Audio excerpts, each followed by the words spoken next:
Okay, so today we've got a really fascinating set of writings about Cynthia Nixon and Christine Marinoni. Yeah. And we're going to take a deep dive into their story. Sounds good. And not just sort of like, the steps of their relationship, but how their story really intersects with broader social changes. Yeah. And especially when you think about evolving ideas around identity and the fight for marriage equality. Yeah. So it's not just this celebrity couple kind of thing. No, not at all. This is really about, how individual lives can reflect and shape huge societal shifts. Right. And so let's get started. Let's start with, getting a picture of who they were before their paths crossed. Okay. So for a lot of people, Cynthia Nixon is Miranda Hobbs. Of course. Yeah. From Sex and the City. Right. And she really did capture a moment in pop culture. She did.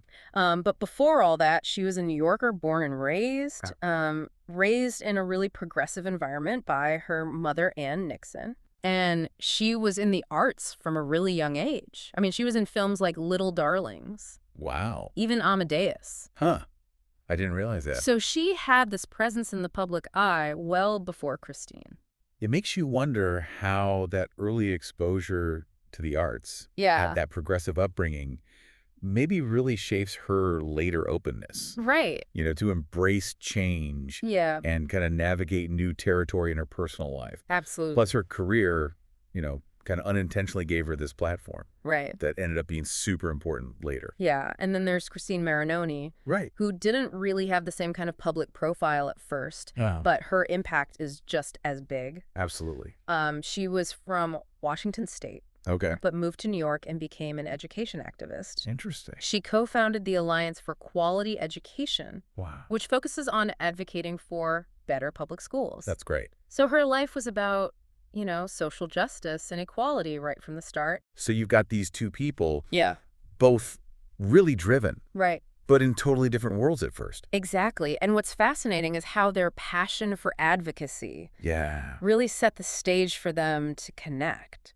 It makes you think about how often shared values can be that initial spark. Totally. For a strong connection. Yeah. It wasn't a typical, Hollywood love story. Right. They met through their work in education reform. Okay.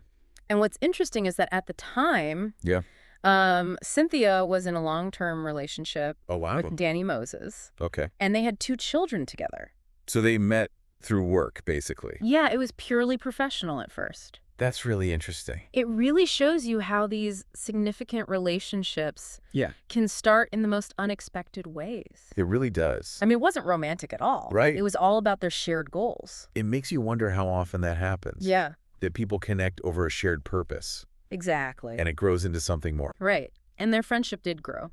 Okay. And eventually Cynthia embraced this new chapter publicly in 2004. 2004. Okay. And this was significant because up to that point, she had only been in relationships with men. So this was new territory. It was. And, it really challenges our ideas about attraction. Yeah. That it's not always fixed, that our feelings can kind of evolve. Totally. It goes against those boxes. Yeah. We try to put around sexuality. And her story really shows how you don't have to define yourself in these absolute terms. Right. It wasn't about suddenly changing her identity. Right. It was just her feelings naturally developing for another person. And then you have Cynthia's coming out story in 2004. Okay. And she has this quote that's become really famous. Yeah. She said, "I don't feel like I've changed.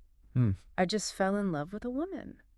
That's powerful. It is. It's so simple. Yeah. But so profound. It really pushes back against that whole idea that coming out has to be like this dramatic transformation. Yeah. She makes it sound so natural. Exactly. She was just following her heart.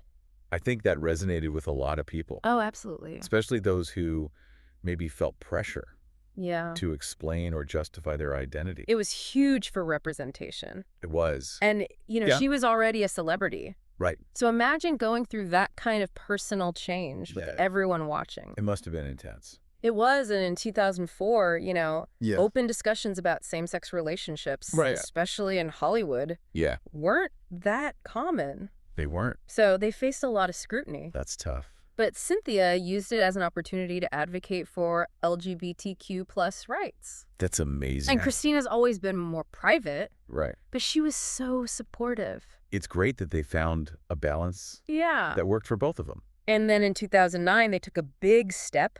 Okay. They got engaged at a rally for same-sex marriage in New York. Wow. So public. It was more than just a personal milestone. It was a political statement. It really was. Because at the time, the legality of same-sex marriage was being debated all over the U.S. Huge debate. And for them to do that so publicly, it sent a really powerful message. It said their love deserves to be recognized. Exactly the same as any other couple. A brilliant way to connect their personal story to this bigger fight for equality. And after that, they really got involved in the fight. Okay. I mean, they worked with advocacy groups. They gave speeches. Right.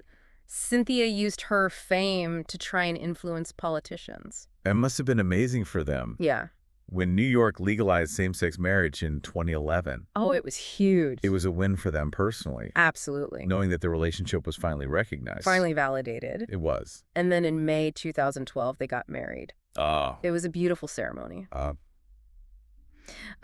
Cynthia wore a pale green Carolina Herrera gown. Christine wore a suit. I love that. And it was a celebration not just for them, but for everyone who had been fighting for the right to marry. It symbolized how far things had come. It did. And how far they still had to go. Yeah. And then a year before their wedding, their son, Max Ellington Nixon Marinoni, was born. Oh, wow. Which added a whole new dimension to their lives. It did. And it really exemplifies how ideas about family are constantly evolving. It really shows you that same-sex couples can build loving families just like anyone else. Exactly. And it challenges those old-fashioned views of what a family should look like. And it's important to remember that Cynthia already had 2 children from her previous relationship. So they were blending their families. They were, which is amazing. It is. And on top of all of this, they managed to balance these demanding careers. It's impressive. Cynthia in acting and then politics. Right. Christine with her activism. It takes a lot of work to make that work. It really shows you the strength of their partnership. It does. And their support for each other. Absolutely. And then in 2018,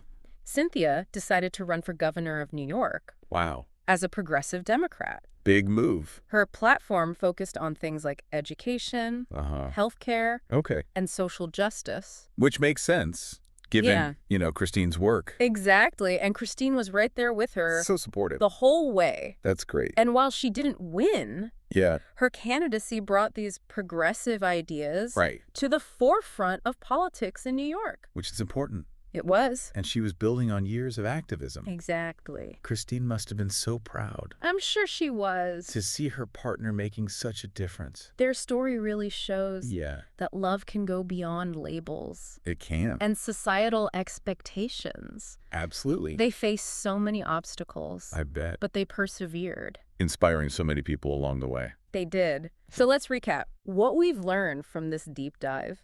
We saw their unexpected meeting, which turned into this lasting love. We explored their courage in dealing with public scrutiny and their role in the fight for marriage equality. A huge role. And ultimately, their journey has had a big impact. It has. On how we view love identity and family. And it reminds us that personal stories can really drive change when they're shared openly. They can. Yeah. Bravely. So as you think about Cynthia and Christine's journey, I want you to think about how their story maybe challenges your own assumptions about love identity and the role you can play in social change. That's a good point. Because embracing your truth can have really big consequences. And what parts of their story resonate the most with you? And what broader questions does it raise for you? About society. About love identity and family. These are important things to think about. They are. Thanks for joining us for this deep dive. It was a good one. It was. See you next time. Bye.